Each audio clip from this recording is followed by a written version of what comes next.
강혜신의 오늘의 미국.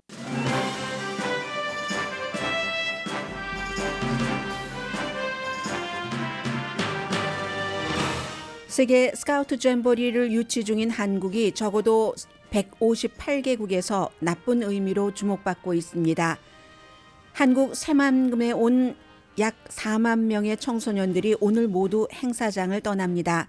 영국과 미국 등 대표단이 더위와 안전 문제로 떠난 뒤에 이제는 열대성 폭풍 때문에 나머지 모든 대원들이 대피하는 사태가 발생했습니다. 트럼프 전 대통령은 닥치는 대로 모든 사람을 거칠게 공격합니다. 공격 대상은 특별검사와 판사, 펜스 부통령, 증인, 낸시 펠로시 전 하원 의장 등입니다. 론 디산티스 후보의 유세장이 텅텅 비었습니다. 11살에서 26살 사이인 G세대가 백인이 다수인 마지막 세대가 될 것으로 예상됩니다. 2010년경에 태어난 알파 세대가 그때가 되면은 소수가 다수가 되는 세대이고 사회, 정치 전반에 걸쳐서 지금 격렬한 싸움이 일어나고 있습니다. 영화 바비가 10억 달러 이상의 티켓 판매로 영화 역사를 새로 썼습니다. 매출도 매출이지만 여자 감독으로 처음 10억 달러 판매 기록을 넘겼고 그것도 개봉한 지 17일 만입니다. 워너 브라더스 100년 역사상 이렇게 빠른 시일 안에 티켓 판매 100억 달러를 넘은 영화가 없습니다. 한국의 연기인들이 넷플릭스에 더 나은 처우를 바라지만 넷플릭스가 만나주지 않는다고 로스앤젤레스 타임즈가 보도했습니다. 한국 배우들도 지금 헐리우드 배우들이 파업하는 것과 비슷한 형태로 비슷한 요구를 하고 있습니다. 별로 중요한 것 같지 않은데 사람들이 큰 관심을 갖는 이슈가 있습니다. 일론 머스크와 마크 저커버그가 과연 격투기를 할 것인지인데 저커버그는 오늘도 준비됐다고 말했고 머스크는 격투기 전에 수술부터 받아야 한다고 말합니다. 여러분 안녕하십니까? 오늘의 미국 강혜신입니다. 지금 트럼프 전 대통령 변호팀이 오늘 오후까지 데드라인을 받았는데 저는 정치 뉴스는 잠시 뒤에 하겠습니다. 오늘 월요일이지만 이 한국의 이 이슈가 지금 세계 적어도 158개국에서는 젊은이들의 건강과 연관된 것이기 때문에 탑 뉴스이기도 하고 물론 미국을 포함해서입니다. 그리고 이제 그 선진국이라는 것이 무엇인가, 무엇을 잘 준비한다는 것은 그렇게 쉬운 것인가 이런 것들을 생각해 볼 수 있기 때문에 월요일 아침에 사실은 또 미국에서 이 방송을 듣고 계시는 분들이 가장 많으신데 조국의 일이라서 신경도 쓰실 것 같고요. 지금 25회 월드 스카우트 잼버리 사태에 대해서 먼저 말씀을 드리겠습니다. 전라북도 부안 새만금에서 158개국 4만 3천 명의 젊은이들 자원봉사자들이 모였다가 주말 사이에 영국에서 4,500명이 서울에 있는 호텔로 옮겼고 그리고 미국도 1,500명이 캠프 험프리 평택으로 옮겼습니다. 싱가포르는 처음에는 다 이 새만금에서 나간다고 하다가 출퇴근하면서 이벤트에 참석한다고 했고 호주도 마찬가지 여러 가지 잣대를 재고 했었는데 결국은 이게 폭풍까지는 아니었습니다. 원래는 이제 뭐 일본이라든가 태국 이런 데는 폭풍이지만 열대성 그런 이제 대단한 태풍으로 예상을 할 수도 있었지만 약간의 낮아져서 열대성 폭풍이 그 새만금 그쪽에 몰려와서 결국은 오늘 로스앤젤레스 시간으로 저녁 6시입니다. 한국 현지 시간으로 아침 10시에 몇만 명이나 지금 3만 명 훨씬 넘잖아요. 그런 그 청소년들이 보통 14살부터 18살 사이인데 1,000대 정도의 버스에 타고 전국으로 흩어져야지 됩니다. 4년 만에 한 번씩 열리는 세계 청소년 대회로서는 가장 그 규모가 큰 나라마다 돌아가면서 그리고 이것을 유치하기 위해서 얼마나 한국도 공을 들였습니다. 한국 내부에 경쟁이 있었고 또 이걸 이제 한국에서 새만금 간척지가 이겨서 외부로 가져가서 결국은 이렇게 유치를 했는데 몇만 명이 이동을 해야지 되고 주말에는 또 젊은이들이 특히 이번에는 케이팝 공연 때문에도 많이 왔었잖아요. K-팝 공연도 너무 덥기 때문에 할 수가 없었고 maybe 그건 사람들 떠나지 말라는 뜻에서 8월 11일 바로 이제 학생들이 출발하기 전이죠. 12일에 각 나라로 돌아가니까 그 전날 떠나기 전 하루 전 이브에 뭐 그런 것도 고려됐을지 모르겠습니다.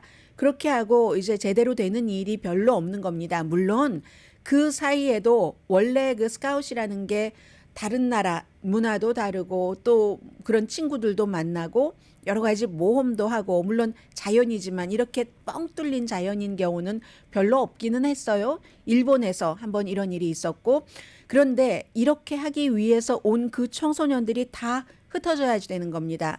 일부는 뭐 경복궁에 가서 뭔가 한국에 관한 것을 배운다, 입장료 무료로 하는 것 등등을 지금 점검하고 있고요. 또 일부는 뭐 경주라든가 뭐 또 전주에 여러 가지 그 문화 탐방 같은 것도 할 수 있고 인천으로 갈 수도 있고 영국처럼 서울에 있는 호텔에 4,500명이 다 가니까 한 방에 5명의 학생들끼리 있어야지 되고 또 뭐 큰 홀에는 125명이 있어야지 되고 이런 일들도 있는데 아마드 알헨다위 세계 스카우트 운동기구 사무총장이 이제 미국 언론, 영국 언론 등과 인터뷰를 한 내용입니다. 이번 그 월드 스카우트 잼버리는 매우 불운한 이벤트로 역사에 기록될 것이다. 그러나 이 모든 것을 뭐 한국 측의 잘못이다 이렇게 말하진 않았어요. 세계 그 스카우트 운동 기구에서 이렇게 짧은 기간에 극한 날씨 패턴을 경험한 건 정말 특이한 것이다라고 얘기를 했습니다. 가기 전에 이미 홍수로 그 새만금이 간척지잖아요. 매립지입니다. 그 매립지를 다 매립을 해놨는데 홍수로 물이 젖어 있었고 플라스틱을 깔고 세계에서 온 4만 명이 넘는 사람들이 젊은이들이 텐트를 치고 야영을 하면서 서로 이벤트를 한다는 그런 거였는데 가기 전에 홍수 가서는 섭씨로 한 뭐 34도에서 38도까지 90도에서 100도 넘는 화씨로 그런 것을 다 경험하고는 결국은 짐을 싸서 다른 곳으로 뿔뿔이 흩어져야지 되잖아요. 근데 이제 이런 것이 특이한 경험이다라고 얘기를 했고 그리고는 이제 이런 일들이 있으니까 한국은 뭐 다 뭐 사과하고요. 뭐 한덕수 총리도 사과하고 또 여당인 국민의힘의 김기현 대표도 사과를 하고 이렇게 하는 상황에서 영국의 스카우트 총책임자 맷 하이드 씨가 영국 방송 BBC와 인터뷰를 했습니다. 주최 측에 실망했고 영국의 활동이 몇 년 후퇴될 것이다. 스카우트 활동이. 왜냐하면 그 물론 한국에서도 많은 지원을 했겠죠. 그런데 호텔로 4,500명이나 옮기니까 이게 뭐 한 120마일 떨어졌을 거예요. 새만금에서 전라북도에서 서울까지 왔으니까 그리고는 이제 12일 날 비행기를 타고 출발을 해야지 되니까 새만금에 마련됐던 모든 이벤트를 포기하고 서울로 온 것이잖아요. 그런데 거기에 100만 파운드를 썼답니다. 예비금이 그렇게 많이 있었는가 봐요. 영국에서 4,500명이나 되니까 호텔비로만 100만 파운드를 썼으니까 이 100만 파운드를 여기에 썼기 때문에 앞으로 3년에서 5년 정도 영국의 스카우트 협회에서 하려고 했었던 야심찬 프로젝트를 못 한다는 겁니다.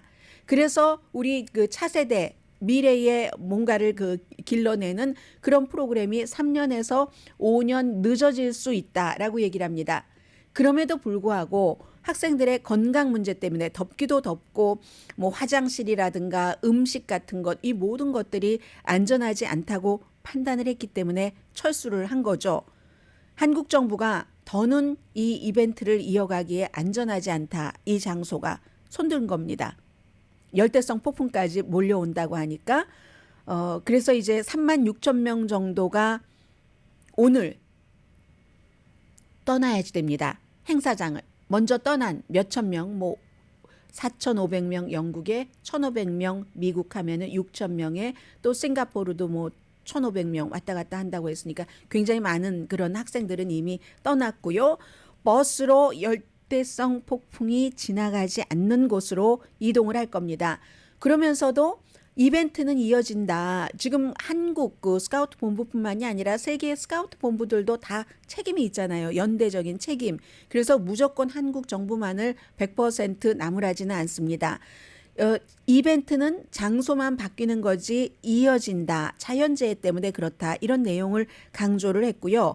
열대성 폭풍 그 카눈 일본은 벌써 그 전기 공급이 끊겼다고 하고요. 일본 지나쳐서 한국에 오니까 전라남도에 이제 목요일에 도착을 한답니다. 그러니까 한국이 오늘 화요일이잖아요. 로스앤젤레스 시간으로 오늘 아침 6시, 로스앤젤레스 시간으로는 오후 5시가 되는데 약해져도 아무리 그 세기가 열대성 그 폭풍이 약해져도 바람이 세고 비도 내리고 하니까 새만금에서는 불가능한 겁니다. 영국 팀이 그 불만을 가장 많이 얘기를 하는데요. 물론 미국 팀도 불만을 얘기를 합니다. 그 서울에서 뭐 정말 그 기다렸지만 너무 늦게 너무 조금 개선이 됐다. 우리 영국 팀은 도착하기 전부터 계속 그 새만금 괜찮은가라고 얘기를 했고 괜찮다라고 얘기를 했는데 결국은 이게 준비 부족이다 하는 얘기를 하고 있습니다. 영국에서도요. 4가지 기본적으로 레드라인이 있는데 그늘이 있어야지 되고 새만금은 그늘이 거의 없습니다. 뭐 좀 아이비 같은 거 심어놓고 있던데 이건 그늘을 주지 못하잖아요. 영양가 있는 음식, 상하수도, 의료 서비스, 뭐 화장실 모두가 다 힘들어서 영국 돈으로 한 그 청년이 가는데 3,500파운드가 들었답니다. 그리고 많은 청소년들은 어떠한 기금으로 이제 가게 되기도 하고 했는데 빈센트 블러드시라는 분이 BBC 방송과 인터뷰를 했는데 딸이 아팠답니다. 그 새만금에서 철수하기 전의 일이죠. 2주일 전에 새만금에 말 그대로 양동이로 퍼붓는 것과 같은 비로 홍수가 났는데 어떻게 침수 현장에서 아이들이 기대했던 멋진 경험을 줄 수 있겠는가 두려움이 현실이 된 것이다 라고 얘기를 했고요. 지금 기후변화 이런 것들까지도 생각을 해서 더 많이 준비를 했었어야지만 된다는 겁니다. 그 스카우트의 모토가 be prepared, 준비하는 거잖아요. 모든 상황에 다 맞게. 그런데 그럼에도 불구하고 또 긍정적으로 메시지를 주는 사람도 있습니다. 영국의 모험가인 베어 드릴스 씨. 이분은 영국 그 스카우트의 대표예요. 대표고 이제 본인이 말 그대로 그 모험가인데 힘든 상황에도 우리 그 스카우트 대원들이 잘하고 있다라고 칭찬을 하고 스카우트가 있는 곳이면 어디든지 다 쨘버리지 뭐 정해진 장소가 아니라 우리는 공동체고 어려움을 극복하는 극복하는 그런 공동체로서의 여러 가지다. 우리의 모험은 계속된다. 새만금이 원래 장소였지만 그렇지 않다면 아무튼 할 수 있는 대로 12일까지 날짜가 남았잖아요. 그래서 계속된다 하는 것이고 이제 이런 내용을 주말 사이에 쭉 보면서 선진국이라는 것은 무엇인가? 개인적으로도 사회생활을 하고 할 때 그 사람이 그 조직에서 꼭 필요하고 칭찬을 받는다면은 어떻게 해야지 되는가 하는 것들을 이제 자연스럽게 생각을 하게 되는데 디테일인 것 같습니다. 기후변화 있죠. 한국이 어쩔 수 없는 기후변화라는 것이 있었습니다. 기후변화에 따른 엄청난 날씨, 그 극한 날씨의 변화도 있었지만 이게 이제 6년 정도 준비가 된 것이고 지금 정치적으로 어떤 한 곳을 비난할 시점은 아닌 것 같아요. 외국 사람들이 그렇게 수만 명, 158개국에서 그 수만 명에 연결된 사람들이 얼마나 많겠습니까? 모든 주요 매체들이 다 보도를 하는데 한국은 이런 일이 일어나도 뭐 전 정부 탓이다, 현 정부 탓이다만 하고 있다라고 보도가 이미 나오기 시작하거든요.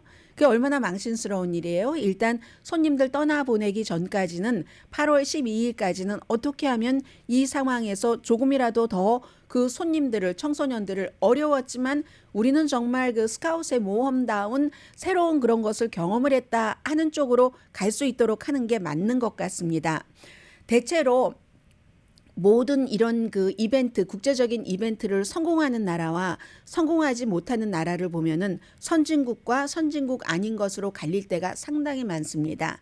그리고 선진국이냐 선진국 아니냐는 디테일에 있는데 그 디테일이라는 것이 선진국이 아닌 국가에서는 아직 다른 것도 할 것이 많으니까 거기까지 미처 신경 쓰지 못하는 것, 가장 기본적인 것, 뭐 사람들의 건강이라든가 아니면 플랜 A, 플랜 B, 플랜 C 뭔가가 안 될 때 계속 이제 만일의 사태에 대비해 놓는 것, 요행이 아니라 이 스카웃의 모토처럼 be prepared 하는 것이 선진국과 선진국 아닌 것의 차이가 있는 것 같습니다. 그런데 그렇게 하려면은 너무 많은 시간과 돈과 정성을 들여야지 되고 전문가가 있어야지 되고 금방 티가 나는 것 같지도 않으니까 그렇게 많은 시간과 돈과 뭐 여러 노력을 들이부을 필요가 있을까? 별로 뭐 성과 결과도 다르지 않텐데 이렇게 생각하는 나라가 선진국이 아니고 그렇게 생각하는 사람이 자신이 하고 있는 지금 일 분야에서 최고가 아닌 사람인 것이 이번에도 이제 분명히 드러납니다. 한국이 여러 가지로 뭐 K 문화 등등으로 해서 막 이만큼 우뚝 온 것은 사실이지만 거기에 취해서 한국 분들은 우리가 최고야, 뭐든지 최고야라고 얘기를 하시는데 여기서 이제 갈리는 겁니다. 이런 디테일에서 만일의 사태에 대비하지 못한 것, 그리고 이런 일이 일어났을 때 먼저 해야지 될 것과 나중에 해야지 될 것이 있는데 먼저 해야지 될 것은 저분들을 어떻게 할 것인가 하는 것을 먼저 하고 나중에 정치적으로 싸우든지 말든지 하는 것인데 그러한 것들, 그런데 이제 이런 기본적인 모든 것들을 하고 남들이 볼 땐 그만하면 됐다 하는데도 더 하는, 더 디테일하게 들어가는 그런 나라가 선진국인 것 같습니다. 그래서 그런 나라들은 계속 우뚝 솟아오를 수가 있고 그 솟아오른 자리를 지킬 수 있고, 그렇지 않은 나라들은 어디까지는 어떤 분야에선 굉장히 무슨 강국 많잖아요. 문화 강국, 뭐 IT 강국, 관광 강국, 뭐 이탈리아 같은데 관광 강국이라고 해도 세계 뭐든지 최선진국가는 아니잖아요. 거기 가면 뭐 소매치기 조심해라 이런 얘기를 듣잖아요. 그래서 지금 한국이 어찌 보면은 이 행사가 끝나고 나서 우리가 너무 자만했던 것은 없는가, 뭐 이런 것도 생각해 볼 수 있는 기회도 되는 것 같고요. 여러분과 저도 8월 12일까지 한국이 이 위기를 어떻게 대처해서 이제는 뭐 너무 잘했다라는 소리는 들을 수 없는 거잖아요. 데미지를 어떻게 줄이느냐 하는 것에 포기하지 않고 끝까지 가는 그런 그 한국을 보기를 희망하고요. 세계에서 이 뉴스가 너무 많이 되고 있기 때문에 오늘의 미국에서도 맨 앞에 전해드릴 수밖에 없었습니다. 혹시 한국에서 이 방송을 듣고 보고 계시는 분들이 계시다면은 지금 한국 내부의 각 지역으로 몇만 명의 젊은이들, 그리고 젊은이들뿐만이 아니라 부모님들도 같이 간 가족들도 있거든요. 미국에서도 $6,500 들여서 간 그런 그 젊은 학생들입니다. 그러니까 버스를 보면 손도 흔들어 주시고요. 좋은 이미지도 남기시고 한국 밖에서도 한국이 이 문제를 어떻게 대처하느냐, 그리고 조국이니까 어떤 정부가 집권을 했던 조금이라도 데미지를 줄이기를 바라는 거죠. 아주 한국에는 큰 지진, 성찰의 시간이 됐으면 좋겠다 하는 느낌도 듭니다.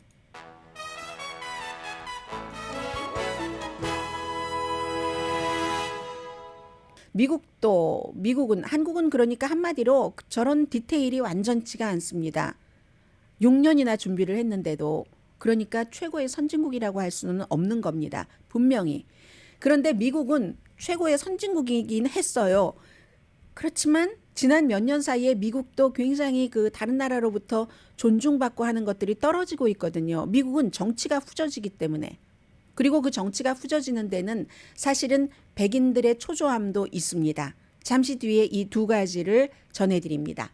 라디오 서울 방송 오늘의 미국 듣고 계십니다. 제가 오늘 그 뉴스에 관련된 본 사진 가운데 가장 놀라웠던 사진은 아이오와주였던 것 같은데요. 주말에 가축구 경매장에서, 아이오와주니까 플로리다주의 론 디센티스 주지사가 이제 선거 유세를 하는 겁니다. 아이오와주가 뉴햄프셔와 같이 공화당의 예비선거가 먼저 치러지는 곳이니까 여기서 기선을 잡아야 되기 때문에 많은 후보들이 아이오와주에 공을 많이 들이죠. 그런데요, 이제 경매장을 보니까 막 위에 높이 있고 굉장히 많은 그 농부들이 가는 것 같아요. 아이오와 주 자체가 그렇게 뭐 인구가 많지도 않은데 2층에도 막 계단이 있어서 사람들이 있는데 거의 없습니다. 손으로 세도 될 정도. 깜짝 놀랐어요. 론 디센티스 후보가 연설을 하는데, 그러니까 누군가가 트윗에 X의 트윗에 뭐라고 올렸냐면 아무도 어린 암소를 사지 않는다. 이 여러 가지 의미가 있겠죠. 암소는 암소인데 어린 암소, 아직까지 한 번도 그 새끼를 낳아보지 못한, 빨리 그 경매장에 가서 뭔가를 살 때는 사다가 활용도가 높아야지 되잖아요. 론 디센티스는 그렇지 않다는 겁니다. 이게 어떻게 보면은 또 론 디센티스가 트럼프 전 대통령과 전혀 다른 사람 같으면 상관이 없는데 리틀 트럼프, like 트럼프니까 오리지널이 아니라서 아무도 안 산다는 겁니다. 아주 씩씩하게 당장 데려다가 일도 하고 새끼도 많이 날 것 같고 이런 소를 사가지. 그런 게 지금 그렇습니다. 그래서 이제 이게 이 사진이 뭐 몇십 명 오지 않았어요. 여기에 또 관계자들을 빼면은 누가 있겠습니까?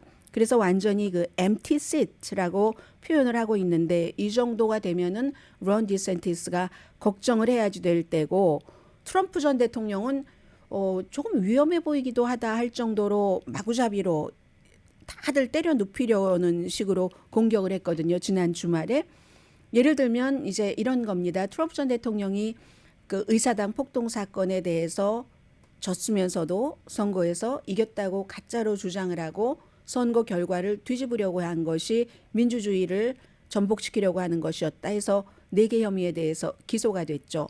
트럼프 전 대통령이 한 일은 누구나 다 봤습니다. 뉴스에 관심이 있는 분이라면 텔레비전을 통해서 지지자들에게 가서 fight like hell, 죽을 때까지 싸우라는 그런 연설도 받고 그 연설에 대해서 그리고 나서 왜 가지 않았는가. 크리스 크리스티 뉴저지 주지사는 트럼프는 비겁해서 거기까지는 안 간 거야. 우리는 경호원들이 말려서 안 갔다. 여기까지가 이제 뉴스의 공식적인 발표입니다. 그런데 비겁해서 가면은 또 어떻게 될지 모르니까 지지자들은 몰아놓고 말하자면 언더 더 버스 해버리고 본인은 항상 안전지대에서 놀고 있다는 비웃음, 비양거림입니다. 아니면 혹독한 비난일 수도 있고요.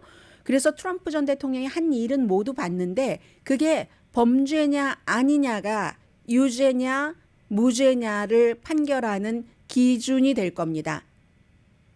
변호인이 주말이니까 하루 종일 뭐 여기저기 텔레비전에 나와서 그게 어떻게 유죄야 무죄지 표현의 자유잖아 라고 얘기를 하고 있었던 거고 트럼프 전 대통령은 마이크 펜스를 엄청 비난을 했습니다. 이제 저 사람이 다크 사이드에 줄을 서버렸어 하는 비난. 그리고 이제 그 헌법 해석의 차이라고 얘기를 합니다. 왜냐하면 마이크 펜스 전 부통령이 트럼프 전 대통령이 자신을 헌법 위에 놓으라고 했다. 그래서 나는 그렇게 하지 않았다. 그리고 자신을 헌법 위에 놓으라고 하는 사람은 대통령이 될 자격도 없다. 이렇게 얘기를 하잖아요. 그러니까 트럼프 측에서는 헌법 해석의 차이다. 부통령이 그럴 그 바이든이 대통령이 아니라고 뒤집을 수 있는 권한이 있다. 증거 없이. 헌법학자들이 이렇게 해석하지 않아도 지금 트럼프 전 대통령 변호인 측은 그렇게 하는데 트럼프 전 대통령의 그 표현 자체는 뭐 제가 더 이상 말씀드릴 필요도 없을 정도로 한창 때 트럼프 전 대통령이 굉장히 그 어린아이처럼 어린아이 정말 죄송해요. 이렇게 말해놓고 나서 아직 성숙하지 않은 나이에 비해서 성숙하지 않은 치기 어린 어린아이처럼 비난할 때와 똑같이 합니다. 아니 어디 시골 구석 말이야 인디아나주에서 그런 곳에서 주지사나 하고 있었던 그런 사람을 내가 데려다가 부통령을 만들고 키워줬더니 이제 와서 딴 편에 붙어버렸어. 이런 식으로 지금 트럼프 전 대통령은 강하게 비난을 하고 그 밖에는 뭐 계속 주말에는 심각했어요. 뭐 미치광이 뭐 완전히 뭐 미친 인간이야. 뭐 그 특별검사를 향해서 판사도 스스로 이 케이스에서 나와야지 돼. 왜냐하면 그 판사가 오바마 전 대통령이 지명을 했다고 해서. 그런데 사건이 워싱턴에서 일어났기 때문에 워싱턴에서 재판이 있어야지 되고 그리고 로테이션입니다. 그리고 마이애미에서 사건이 일어나서 기밀서류 케이스 마이애미에서 그 로테이션으로 본인이 지명한 판사가 그 기밀서류에 관한 케이스를 하는 것은 이건 아무 얘기하지 않고 이 워싱턴 DC에 오바마가 지명한 이 판사에 대해서만 트럼프 전 대통령은 계속 이러니 내가 워싱턴에서 맞습니다. 그건 워싱턴이라는 그 진보적인 도시에서 오바마가 지명한 판사가 뭐 재판을 하니 내가 이길 수 있겠어? 이건 불공평한 거야. 판사가 물러나야지 돼. 그럼 똑같이 마이애미에다가도 그런 얘기를 해야죠. 낸시 펠로시가 내가 기소되는데 큰 영향을 미쳤어. 전에 뭐 탄핵할 때도 그랬어 하면서 온갖 제가 방송으로 더 이상 말하고 싶지도 않은 뭐 욕 비슷한 뭐 욕도 합니다. 실제로. 그런 사람들을 계속 비난을 하고 있습니다. 여기서 저는 딱 두 사람만 주목합니다. 이 케이스에 대해서는 마크 메도우스 전 백악관의 마지막 비서실장과 연방 하원 의원을 했죠. 그리고 마이크 펜스 전 부통령. 마이크 펜스 전 부통령은 트럼프 전 대통령 이번 의사당 사건에 대해서 뭐 본인이 그 증인으로 나갈 계획은 없다고 하지만 필요하다면 하겠다고 했어요. 오픈 더 도어 상태고 마크 메도우스는 어디에도 이름이 없거든요. 그렇기 때문에 많은 사람들은 마크 메도우스가 아마 이미 협조를 하고 있는 거 아니야? 왜냐면 비서실장인데 이름이 어디에도 없어요. 기소장에도 없습니다. 기소장에도 예를 들어 뭐 루디 줄리아니를 포함한 시드니 파월 같은 트럼프 전 대통령의 개인 변호사도 이 사람들도 뭐 기소가 될 수도 있어. 이런 식으로 언급을 했는데 공모자라고. 그런데 비서실장이 없다는 게 말이 안 되잖아요. 이 사람이 아마 중요한 재판의 증인이 될지도 모르겠다 해서 저는 마크 메도우스와 마이크 펜스 두 사람을 주목을 합니다. 그러면 왜 많은 사람들이 여러 가지 뭐 인간적으로 결점도 많은 누구나 다 결점은 있지만 그런 트럼프를 강력히 지지하는가? 여러 이유가 있지만 트럼프의 노련한 세뇌 기술도 있고 그리고 또 트럼프의 장점도 있을 수가 있고 또 트럼프의 정책 가운데서 마음에 드는 거 이것도 아주 큰 부분이겠죠. 그런 것도 있을 수 있겠지만 트럼프는 백인인데 또 백인이 아닌 다른 인종을 굉장히 혐오하는 발언도 많이 하고 그런 마음도 있고 돈 굉장히 안 쓰는 노랭이에요. 말하자면 본인에게는 엄청 쓰지만 노랭인데 노랭이가 아프리칸 아메리칸을 비난하기 위해서는 엄청나게 광고비를 쓰기도 했거든요. 과거에. 여성 비하는 또 어떻습니까? 저는 여성으로서 트럼프 전 대통령이 여성에 대해서 비하하는 공개적인 발언을 얘기하라면 많이 얘기할 수가 있습니다. 시간 낭비니까 안 하겠습니다. 그런데 많은 사람들이 앞에 말씀드린 여러 가지 이유 가운데서 트럼프 전 대통령을 지지하는 것은 그가 백인이고 다른 소수 인종이나 여성, 힘없는 사람 등등을 비하하기 때문에 그게 좋아서 그러는 사람들 많습니다. 특히 백인 우월주의자들.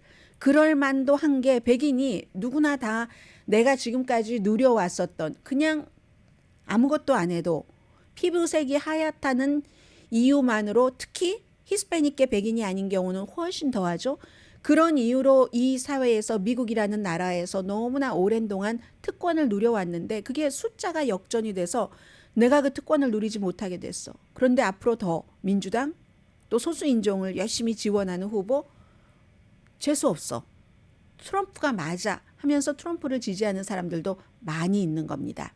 오늘 아침에도 이 더 힐이 보도를 하는데 특히 이제 브루킹스 연구소의 여러 가지를 인용을 해서 얘기를 하는데 제네레이션 G가 미국에서 백인이 다수인 마지막 세대가 될 것으로 보인다. 거의 확실하다는 얘기예요. 물론 학자들 가운데서는 숫자 계산에 동의하지 않는 사람도 있기는 있습니다. 제네레이션 G면은 지금 나이가 11살에서 어리게는 가장 많은 나이가 26살입니다. 1997년부터 2012년 사이에 출생한 세대가 제네레이션 G입니다. 그리고는 이제 그 이후에 다수와 소수가 바뀌는 세대가 알파 세대죠. 2010년 이후에 출생을 한 2010년부터 한 2020년 사이에 지금부터 20년만 있으면 20년이면 여러분과 제가 살아있을 확률이 높습니다. 많은 여러분과 제가 2045년입니다. 히스패닉이 아닌 백인은 미국 인구의 반 이하로 떨어집니다. 1980년대는 80% 이상이었어요. 그런데 반 이하로 떨어지고 그렇게 될 경우 이제 그렇기 때문에 많은 사람들이 뭐 노예제에 대해서 가르치면 안 돼. 백인이 길티 필링을 느끼잖아. 뭐 이런 얘기들을 하면서 교과서도 미국에서 교과서 수정이라는 얘기를 들어본 적이 없습니다. 그리고 미국에서 도서관에서 어떤 책을 금지해야 된다고 이렇게 열렬히 주창하는 것도 들어본 일이 없습니다. 이게 백인들의 초조함의 발로인 겁니다. 소수인종에 관한 거. 그럼 이민정책 같은 것도 마찬가지거든요. 어퍼머티브 액션과 레가시 입학도 마찬가지입니다. 이 모든 것들이 학교에서부터 이제 경제계까지 퍼지고 있는데 2020년에 인구조사를 보면은요. 75세 이상에서는 히스패닉계가 아닌 백인이 77%입니다. 이 나이 또래가 가장 트럼프 전 대통령에게 많이 투표하는 그 그룹입니다. 55세에서 64세 사이는 67%가 히스패닉계가 아닌 백인입니다. 35세에서 44세는 50%, 어린이로 내려가면은 이제 미성년자로 내려가면 이미 47%만이 히스패닉계가 아닌 백인인 겁니다. 젊은 세대일수록 더. 미국은 이민에 대해서 지금 이민을 막을 것이 아니라 어차피 왜요? 백인이 그럼 아이들을 많이 낳았으면 괜찮았잖아요. 히스패닉계가 아닌 백인이. 그런데 백인 가운데서도 히스패닉계, 스페니쉬를 쓰는 그런 사람들이 아이들을 많이 낳고 이민을 그렇게 오는 사람들이 젊고 하니까 결국은 미국을 이끌어갈 세대는 그런 세대라는 겁니다. 이미 70세 이상의 백인이 아니라 지금 이런 게 윌리엄 프레이라는 브루킹스 연구소의 그 책임자가 한 얘기거든요. 그리고 2045년이 되면은 그때까지 살아야 되겠어요. 열심히.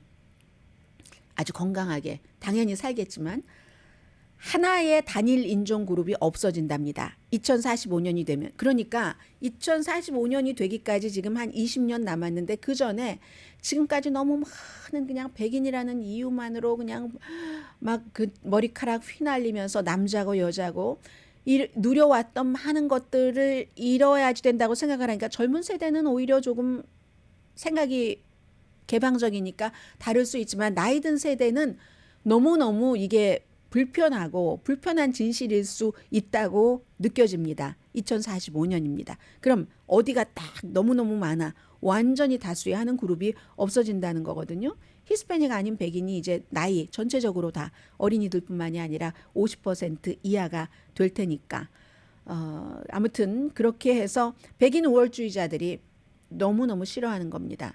이런 상황을 장벽을 쌓아라. 이민은 무슨 이민? 그러면 백인이 아닌 다른 인종들이 하는 일을 백인이 해야죠. 아이도 많이 낳고. 이래서는 미국이 인구가 없이 무엇을 할 수 있겠습니까? 인도 같은 나라가 너무 많은 단점이 있음에도 불구하고 중국보다도 인구가 더 많기 때문에 미국이 꼼짝 못하잖아요. 인도에 대해서. 인도가 러시아에 대해서 강하게 비난하지 않아도 미국 대통령, 인도 총리 보면은 웃습니다. 파워가 있거든요. 그런 파워가 있어서 사회보장제도만 말이야 다 가져다가 하고 그러면 백인이다 하시던가. 그게 안 되고 있잖아요. 아무튼 일부 학자들은 동의하지 않지만 한마디로 백인 다수가 늙어간다. 이미 너무 많이 늙어갔다. 그래서 미국은 계획을 세워야지 되고 다른 인종들, 이민을 받아들여야지만 되는 겁니다. 백인 우월주의를 없애고. 그런데 그 같은 마지막에 달랑달랑 다수로 남아있는 이 백인들이 트럼프 전 대통령을 굉장히 많이 지지하고 있습니다.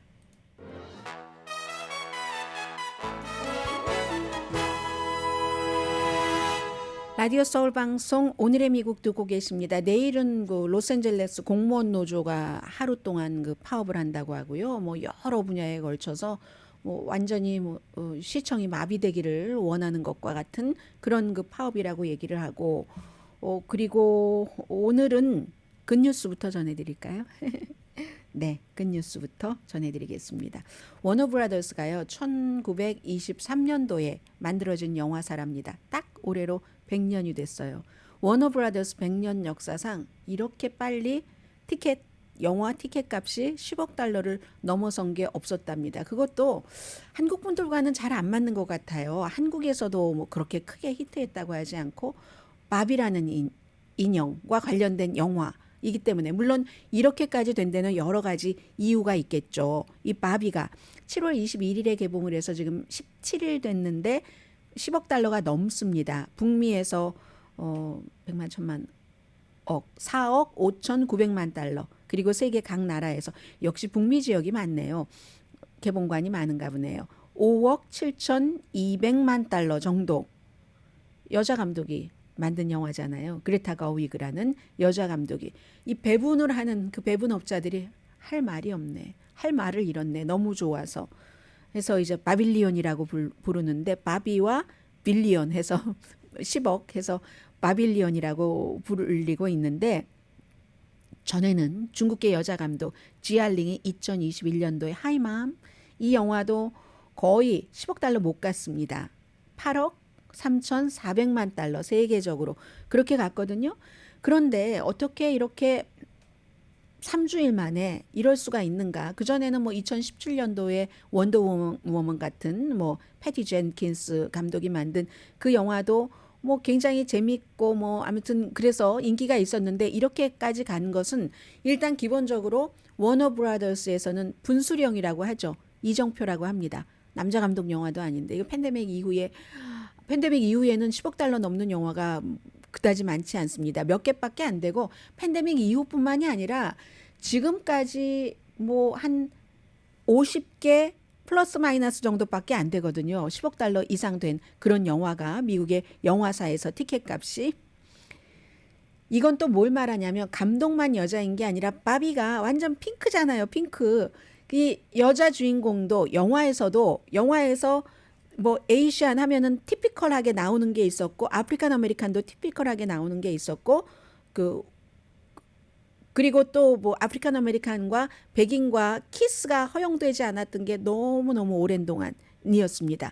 그런 불문율 비슷한 것이 있고 그렇게 영화에서도 만들기도 그렇게 만들고 결과도 그랬는데 이건 여자 감독인 것뿐만이 아니라 주인공도 마찬가지예요. 여자가 주인공인 경우는 그다지 많지 않죠. 남자가 완전히 스트롱한 그런 그 리드 롤을 맡는 경우가 거의 대부분인데 이렇게 강한 여자 주인공도 여자가 너무 강하면 에이 참 너무 억세서 뭐 이런 반응이 나오는데 여자가 강해도 박스오피스에서 성공할 수 있다는 걸 보여줬고요.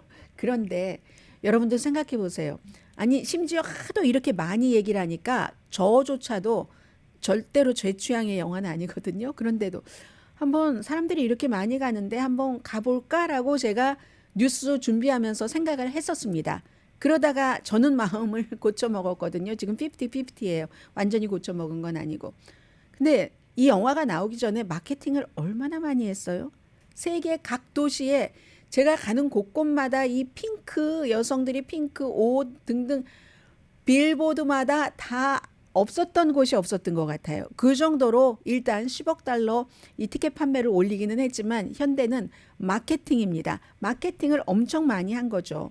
상품도요. 종류가 영화가 나오기 전후로 해서 165개의 상품이 있답니다. 이 바비 영화와 관련된 게 당연히 바비 인형이 있을 테고 핑크색 뭐 머리끝부터 사람이 가지고 다녀야지 되는 가지고 다닐 수 있는 모든 것들은 다 이 바비를 통해서 하는 것처럼 그렇게 많이 했잖아요.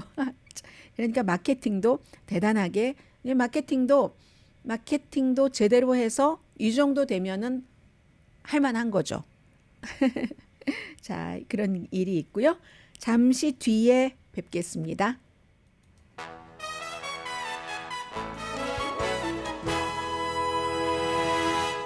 라디오 서울 방송 오늘의 미국 듣고 계십니다. 아주 중요한 내용 같아서 전해드립니다. 물을 너무 많이 마시는 것도 위험하다. 뭐 이렇게 많이 마실 수 있는 분들이 어디 흔할까라는 생각은 들지만 너무 많이 요즘에 우리는 뭐 물을 너무 많이 마셔야 된다 하는 것을 거의 뭐 그 말에 중독되는 것처럼 이런 생활을 하고 있기 때문에요.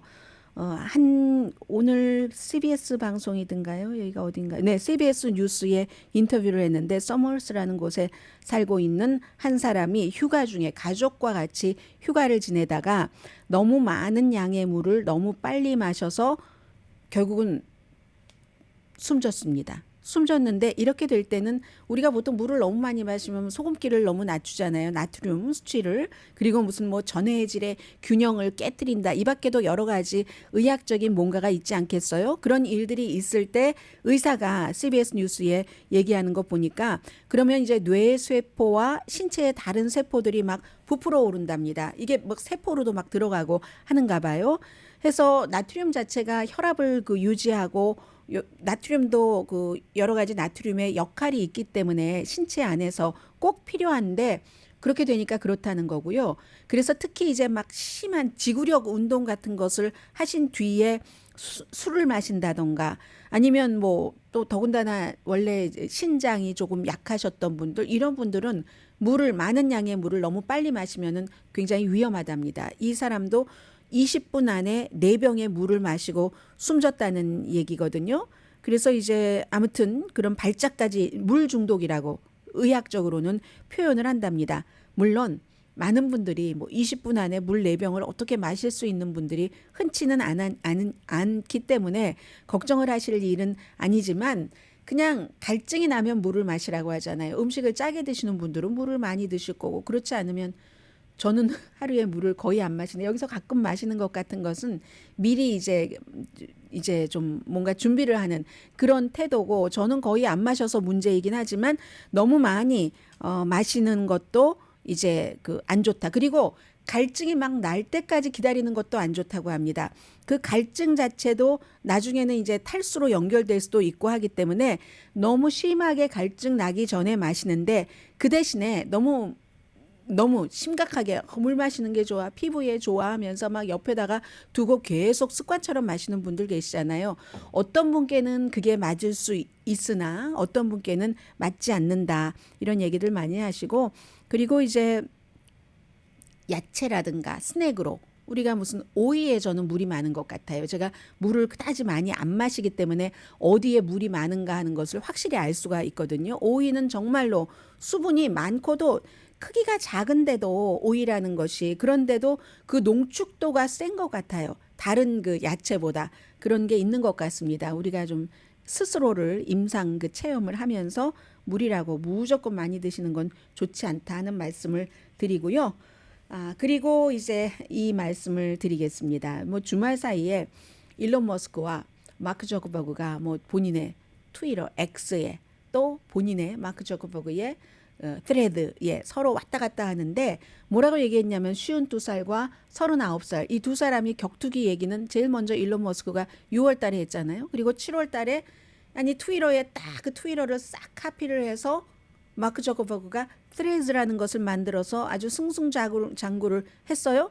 그리고 나서 뭐 이탈리아 콜로세움이다, 뭐 라스베가스다, 또 무슨 뭐 격투기에 주짓수에 무슨 뭐 또 협회에서도 어머 우리 너무 좋아 이런 얘기들을 엄청 많이 했는데 이 저커버그가 하루 종일 연습을 한다고도 하고 나 오늘도 준비가 됐어. 그런데 내가 8월 26일에 하자고 일론 머스크에게 이걸 딱 제안을 했는데 일론 머스크가 답을 안 하네 하면서 이 트위터의 트위터가 아니라 이 메타의 페이스북의 마크 저커버그는 not holding his breath 그러니까 기대하지 않는다 이런 얘기예요. 그랬더니 일론 머스크가 나도 훈련했는데 하루 종일 훈련했는데 하면서 이거 우리 하면은 라이브로 중계를 하면 좋겠어. 우리 X에 그랬더니 또 그 마크 저커버그가 X에 중계를 한다고 뭐야 거기는 지금 사람들도 다 떨어져 나갔는데 뭐 threads에서 뭐 어쩌고 저쩌고 뭐 이런저런 얘기를 하고